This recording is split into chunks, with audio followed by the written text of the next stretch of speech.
strike in all weather conditions, the F-35 is the future of Air Force aviation. The pilot for today's flight is Major Andrew McKenna from Clifton, Virginia. Major Andrew is a veteran combat fighter pilot with more than 2,500 hours in fighter jet aircraft.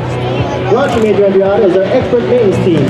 Staff Sergeant Nicholas Mercier, Staff Sergeant Nicholas Kinder, Staff Sergeant Mike Terry, Staff Sergeant Patrick Burton, Staff Sergeant Alexander Bowman, Staff Sergeant Alexander Bowman, and Senior Bryce Gardner.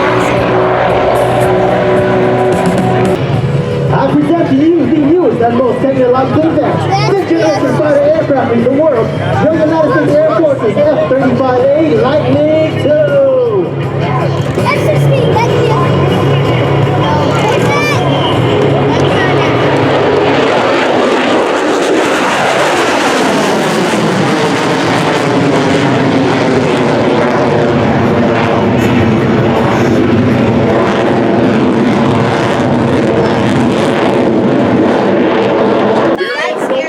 the F-16 Fighting Falcon, affectionately known as the Viper. The commander and pilot for the Viper demonstration team is Major John Waters, call sign Rain from Peachtree City, Georgia. Major Waters is a veteran fighter pilot with more than 2,500 hours in the military. You can tag all your social media posts with @Viper Demo Team. We want to know what you think of our demonstration and want to see your photos.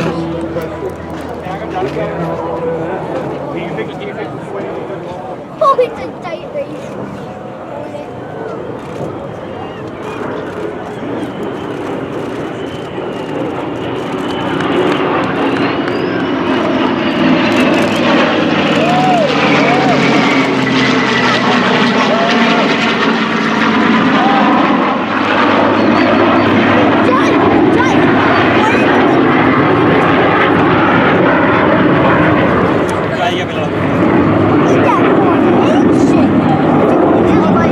In the United States and around the world.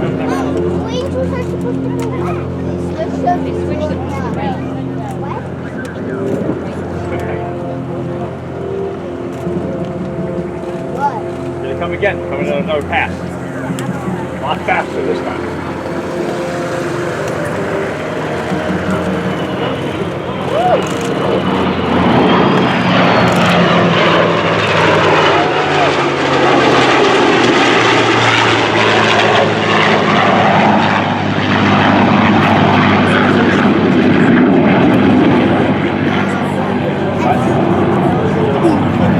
American veterans in attendance whose sacrifices over the years have helped preserve America's freedom. We hope you've enjoyed watching this reaffirmation of classic and current United States Air Force aircraft on our journey from heritage to horizons.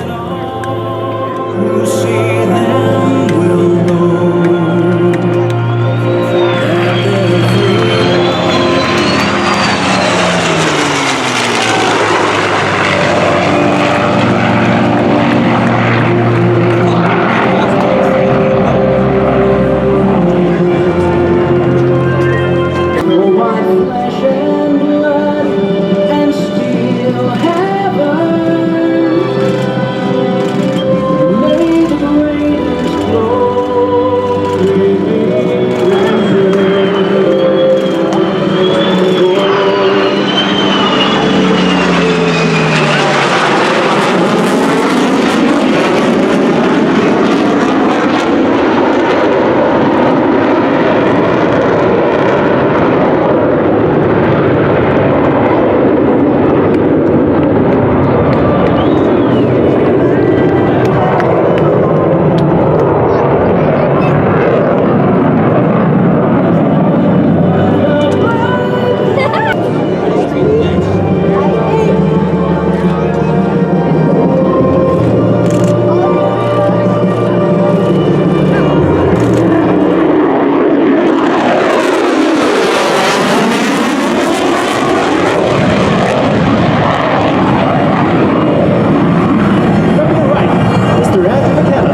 contributions of air power will endure long into the future.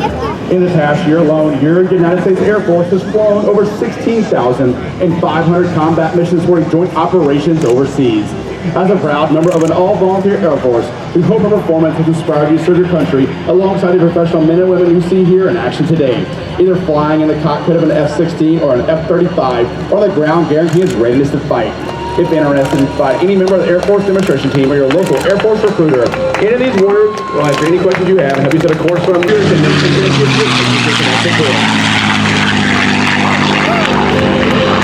Ladies and gentlemen, Andrew McKenna in the P-51D Mustang as our F-35 Lightning and F-16 Viper taxi back to parking.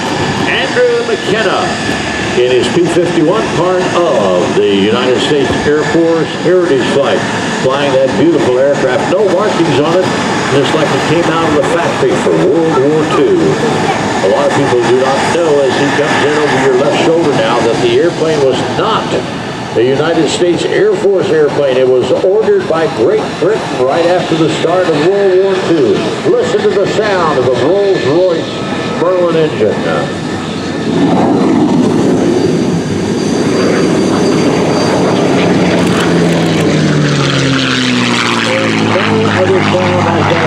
Yes, this airplane was ordered by the British. They did not have a decent fighter at the beginning of World War II in it, and proved to be a godsend for both the Great Britain and the United States. At one point they were having a great deal of difficulty with the Rolls-Royce Merlin engine built over in England because of parts coming from the United States as well as England, so they contracted the Packard Motor Company of the United States to build the Rolls-Royce Merlin engine, and that's why you'll hear them say it's a Rolls-Royce Merlin Packard-built engine. 1,425 horsepower in the aircraft, giving it a speed almost 500 miles an hour. Climbed to altitude, many of the 8 Air Force bomber pilots would very love to have the little ones, as they call them, look out the window of the B-17 or B-24 Liberator and see the P-51s joining up to cover them on their routes into the enemy territory, and they were very, very happy to see that. Once the extra tanks were developed for the P-51 Mustang, it gave them the ability to take off from the same air bases in England, fly over the English Channel, join up with the bombers, and escort them all the way into deep enemy territory, ultimately all the way to Berlin itself. The little ones provided so much cover for the folks. Like I said, 117 days after the British said built it, it was built. Impossible to do these days, only 117 days from concept to first flight.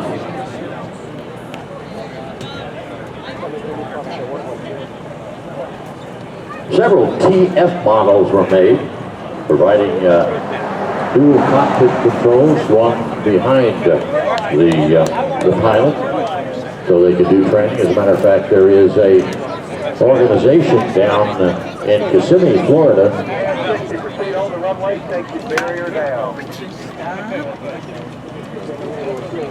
called Stallion 51, where most of the P-51 pilots who fly today were trained. Lee Lauterbach and Angela West running that organization down there. If you'd like a demonstration flight or an orientation flight, as they call it, to have your hands on the control of the P-51, it's only $3,500 to do so. But well, the cost of the airplanes today, right after the war, you could buy a P-51 at one of many places in the salvage areas for $450 for a P-51. Today, $1.5 million to $2 million for a P-51.